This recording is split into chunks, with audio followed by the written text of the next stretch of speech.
Have you ever wished you could go back and change a single moment, one decision, one response, one handful of seconds that altered everything that followed? It was just 4 words. Can we talk? A simple question asked on an ordinary evening as I rushed out the door, and my response, not now, equally simple, equally ordinary. But since that day, those 4 words have become the weight I carry, the question I can no longer answer. My name is Michael, I'm 42, and this begins on a rainy Thursday evening in November. The kind where darkness falls too early, where headlights reflect off wet pavement, where everyone is hurrying home to warmth and comfort. The kind of evening that feels unremarkable, the kind you'd never imagine would become the dividing line of your life. Jennifer and I had been married for 15 years. We met in graduate school, built careers in the same city, bought a house in the suburbs, raised a golden retriever named Cooper. We'd settled into the comfortable rhythms of a long-term relationship, familiar routines, inside jokes, the unspoken understanding that comes from sharing a life with someone. At least that's what I thought. That Thursday had been like any other. Alarm at 6, shower, coffee, quick kiss goodbye as we headed to our separate cars, separate offices, separate days, work meetings, lunch at my desk, more meetings, a last-minute dinner with a potential client that I couldn't refuse, the kind of opportunity that might cement the promotion I'd been working toward. I called Jennifer on my way home from the office to change into a suit before the dinner. "Hey," I said, balancing my phone while gathering papers from my desk. "Grayson asked me to dinner with the Stevens group tonight. Last minute, I know, but it's a big opportunity." "Tonight?" she asked, her voice carrying a note I should have recognized as disappointment. "I thought we were going to—" "It'll probably run late," I interrupted, not really listening, focused on which files I needed to bring home. "Don't wait up." "Michael," she said, something in her tone making me pause. "I really need to—" "I'll make it up to you this weekend," I promised. "We can do whatever you want on Saturday." A pause, then, "Okay. See you later." I arrived home just after 6, rushing through the door, already mentally rehearsing talking points for dinner. Jennifer was in the kitchen, still in her work clothes, a glass of wine on the counter beside her. Cooper greeted me with his usual enthusiasm, tail wagging, circling my legs. "Hey," I said, kneeling to ruffle the dog's ears. "Hey, buddy, sorry, no time for a walk right now." "Michael," Jennifer said as I straightened. "Can we talk?" I glanced at my watch, 6:15. Dinner reservation at 7 across town in Thursday evening traffic. "Not now," I replied, already heading for the stairs. "I've got to change and get going, or I'll be late." "Is it something that can wait until tomorrow?" She hesitated, her fingers tracing the stem of her wine glass. Something in her expression should have stopped me, a shadow of resignation, of disappointment, of a decision already half made. "I guess it has to," she said finally. "Great," I replied, already halfway up the stairs. "We'll talk tomorrow." 15 minutes later, I was back downstairs, straightening my tie, checking my pockets for keys, wallet, phone. "I'm heading out," I called toward the kitchen. "Don't wait up, might be late." Jennifer appeared in the doorway, arms crossed over her chest. "Michael." "Yeah?" I replied, distracted, checking the time again. "Be careful driving. It's really coming down out there." "Will do," I said, dropping a quick kiss on her cheek as I moved past her to the door. "See you later." Those were the last words I spoke to her. See you later. A casual promise I couldn't keep. A future tense that would never arrive. The dinner went well, the clients impressed, the deal practically secured, my boss pleased with my performance. By the time we finished, it was after 11, rain still falling steadily outside the restaurant windows. "Don't check your email until morning," Grayson said as we parted ways in the parking lot. "You've earned a break. We'll talk next steps tomorrow." I drove home through nearly empty streets, windshield wipers fighting a losing battle against the downpour, mind already crafting follow-up emails despite Grayson's advice. The house was dark when I arrived, just the porch light left on. I assumed Jennifer and Cooper were asleep upstairs, but the house was empty. I called her name, checked the bedroom, the bathroom, the back patio where she sometimes sat with a book when she couldn't sleep. Nothing. Her car wasn't in the garage. I checked my phone, no missed calls, no texts, called her number, straight to voicemail. A knot of worry began to form in my stomach. It wasn't like Jennifer to go out so late, especially in weather like this. Had she left a note? I checked the kitchen counter, the refrigerator door where we sometimes left magnetic notes, her desk in the home office. Nothing. The worry solidified into something heavier. I called her best friend, Sophia. "Michael," she answered, voice thick with sleep. "What's wrong? It's almost midnight." "Is Jennifer with you?" I asked without preamble. A pause. "No. Why would she be? I just got home from a client dinner and she's not here.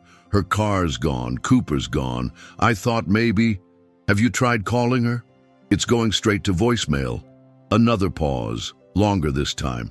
"Michael," Sophia said carefully, "did something happen between you two?" "No," I said automatically. Then less certainly, "I don't think so." "When did you last talk to her?" "Before I left for dinner. Around 6:30, she wanted to talk about something, but I was running late, so I said we'd talk tomorrow." As I spoke the words aloud, a cold feeling spread through me. "Sophia, what's going on? Do you know something?" I heard rustling, as if she was sitting up in bed. "I'm not sure. She's been struggling lately. She called me earlier this week, pretty upset. But she didn't go into details, just said she needed to have an important conversation with you." "About what?" "She wouldn't say, just that things couldn't continue as they were." Sophia's voice softened. "Michael, I think you should try her parents' house. She sometimes goes there when she needs to think. Her parents lived 3 hours away. Would she really drive there on a work night, in this weather, with Cooper?" "Thanks," I said. "I'll try them." But her parents hadn't heard from her either. By now, real fear had replaced worry. I called hospitals, then the police, who told me adults had to be missing for 24 hours before a report could be filed, but took down her car details anyway, given the weather conditions. I spent the night alternating between calling her phone, pacing the house, and sitting on the front steps despite the rain, waiting for headlights to turn into our driveway. Morning came with no word. I called in sick to work, something I never did. Called her office. She hadn't shown up or called in. Called more hospitals. Called Sophia again, who came over immediately, her own fear now matching mine. It was Sophia who found the letter, tucked inside Jennifer's favorite book on her nightstand. A book I never read, from an author I couldn't name. My name was written on the envelope in her familiar handwriting. With trembling hands, I opened it. Sophia, watching silently from the doorway. "Michael," it began, "if you're reading this, it means I've found the courage to finally make a decision I've been avoiding for too long. I'm leaving. Not in the dramatic way it sounds in writing. I'm not running away to start a new life, or having an affair, or any of the plot twists from those novels you tease me about loving. I'm simply stepping back from us to figure out if there still is an us worth saving. The truth is, we've been living parallel lives for so long now that I'm not sure we're even in the same story anymore. When was the last time we had a real conversation?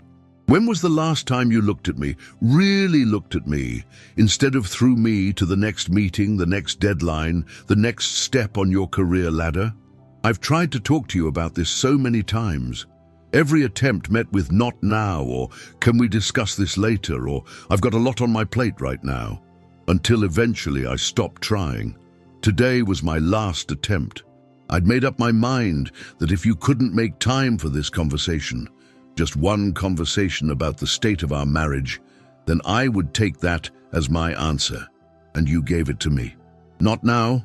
I'm going to stay at the lake house for a while. I need space to think, to remember who I am outside of being the wife who waits for conversations that never happen. I've taken Cooper with me. Hope that's okay.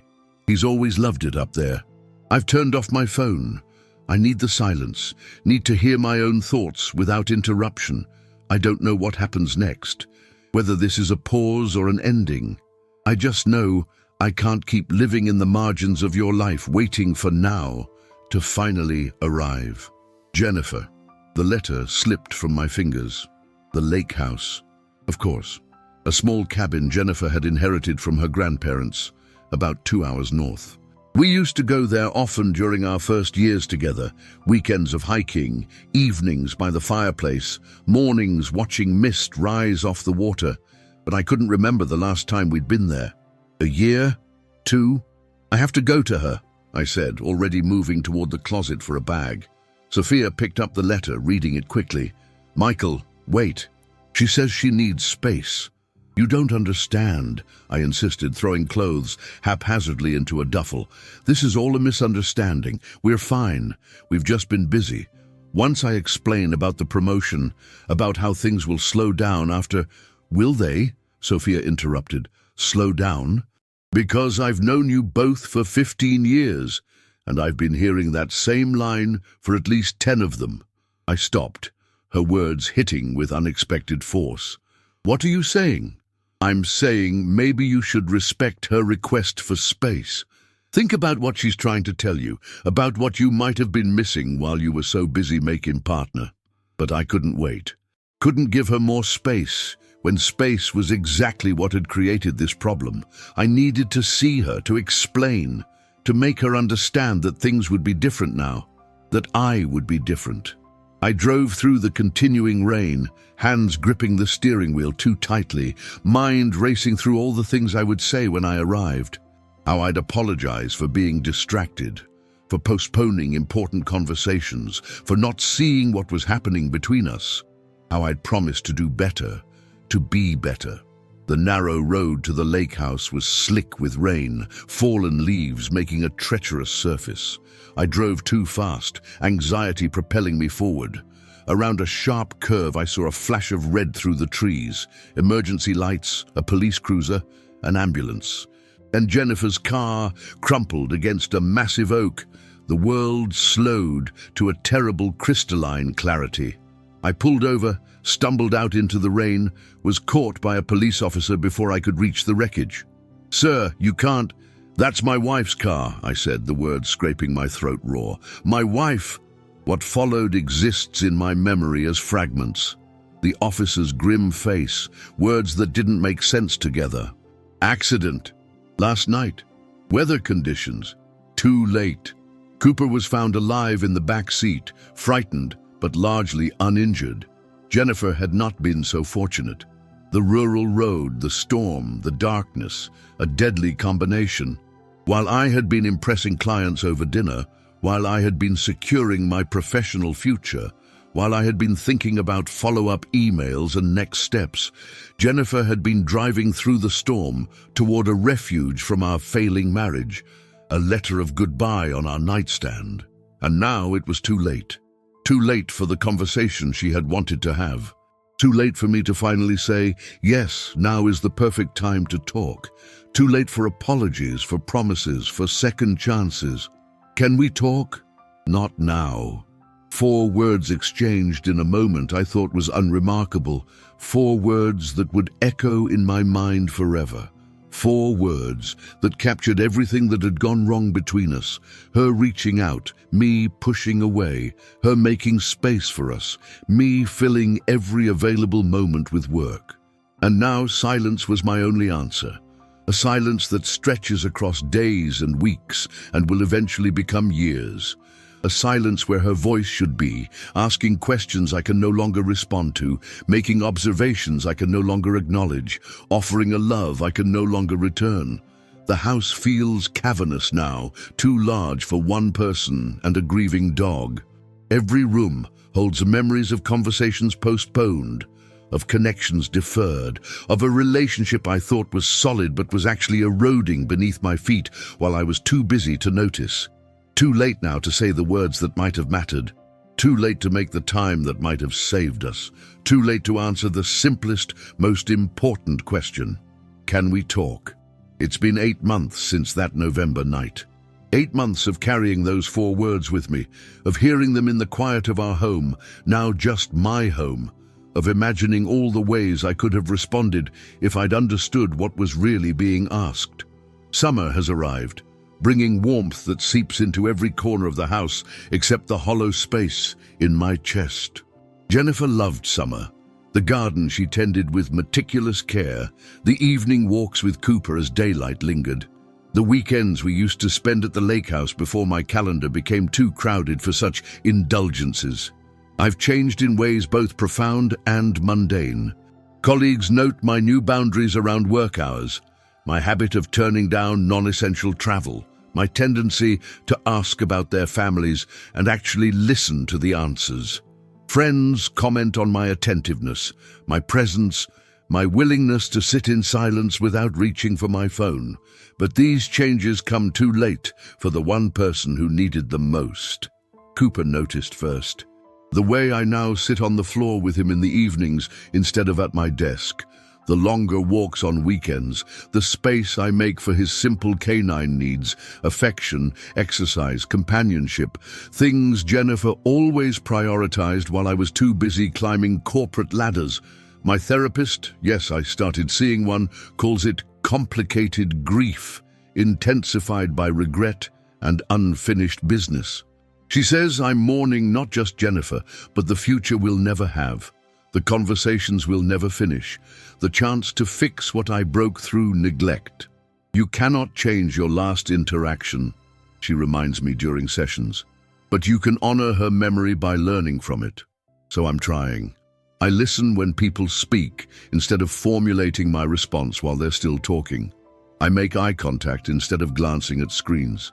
I say yes, now is perfect when someone asks for a moment of my time, even when it isn't convenient, even when there are emails waiting or calls to return.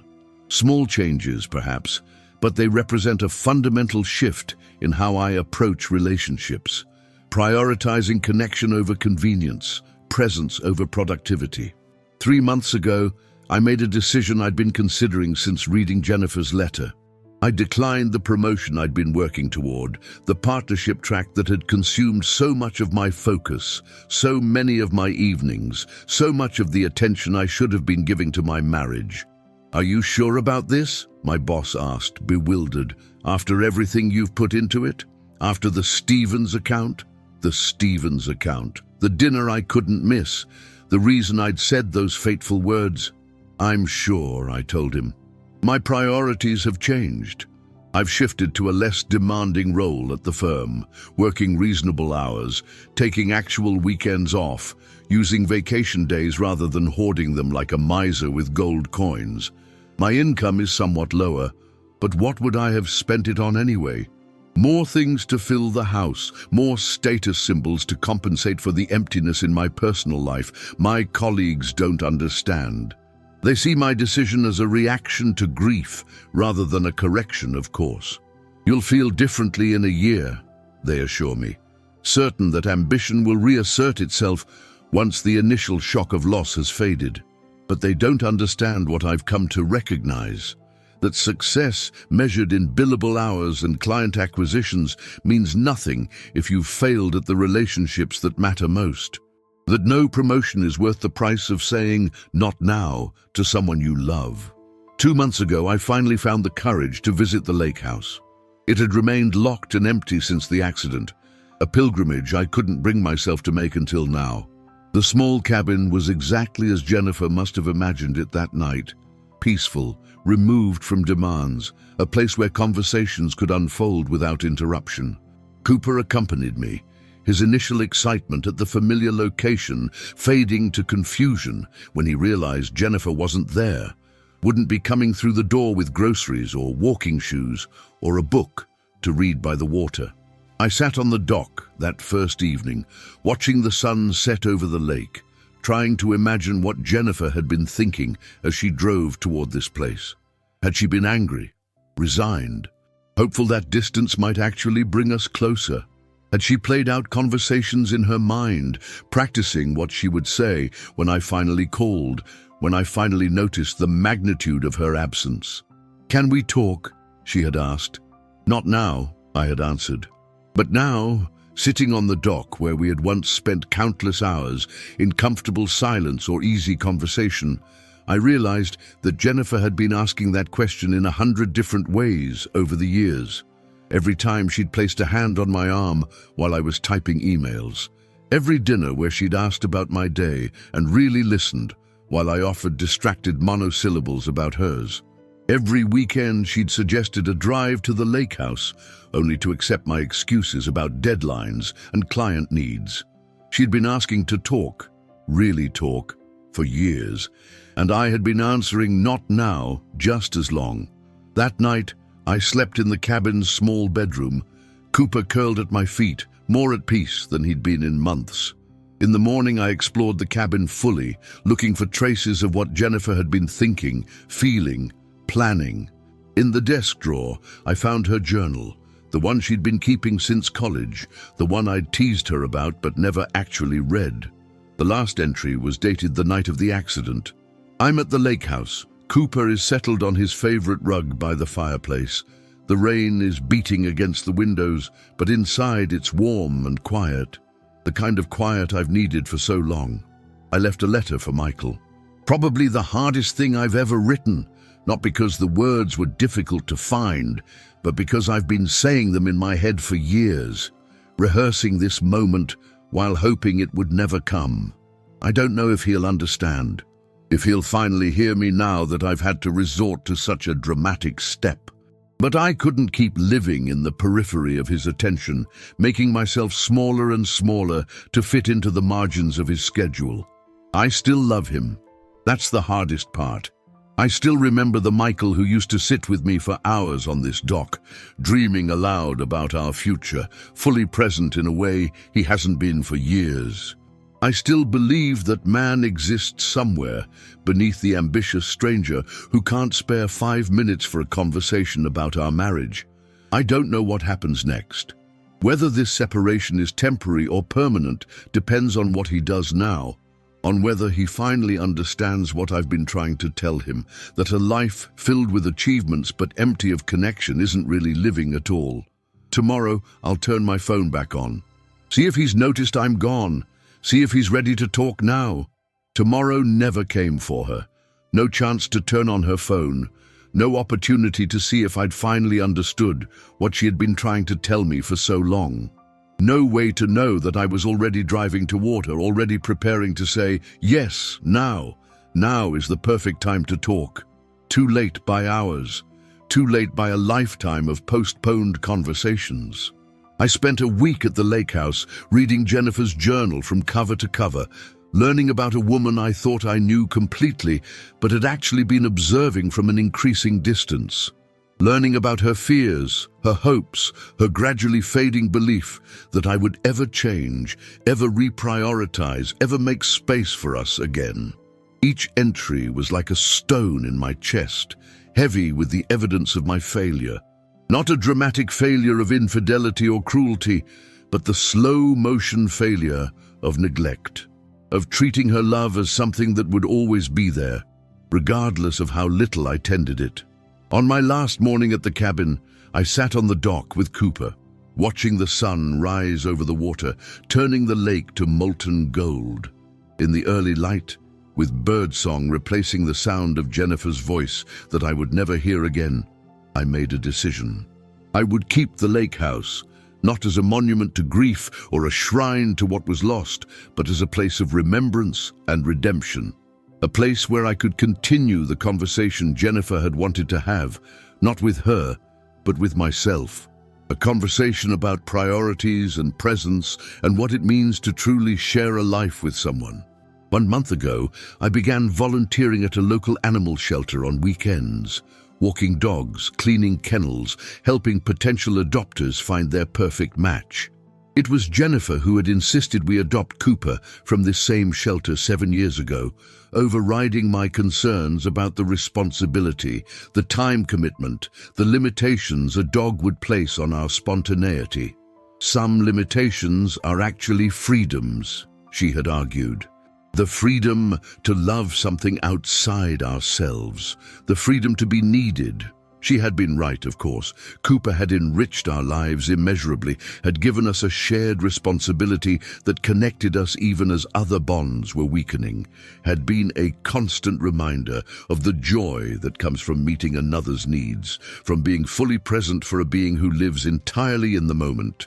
The shelter director, noticing my way with the more fearful dogs, asked what experience I had. "My wife," I explained, the words still difficult to form. "She taught me how to be patient, how to listen without words, how to be present without agenda." And it was true. Jennifer had been teaching me those lessons all along. I just hadn't been paying attention. Last week, on what would have been our 16th anniversary, I took Cooper to the lake house, sat on the dock as evening fell, the same spot where Jennifer and I had once talked for hours about everything and nothing. Uncorked a bottle of the Cabernet she had always preferred, poured 2 glasses, though only one would be drunk.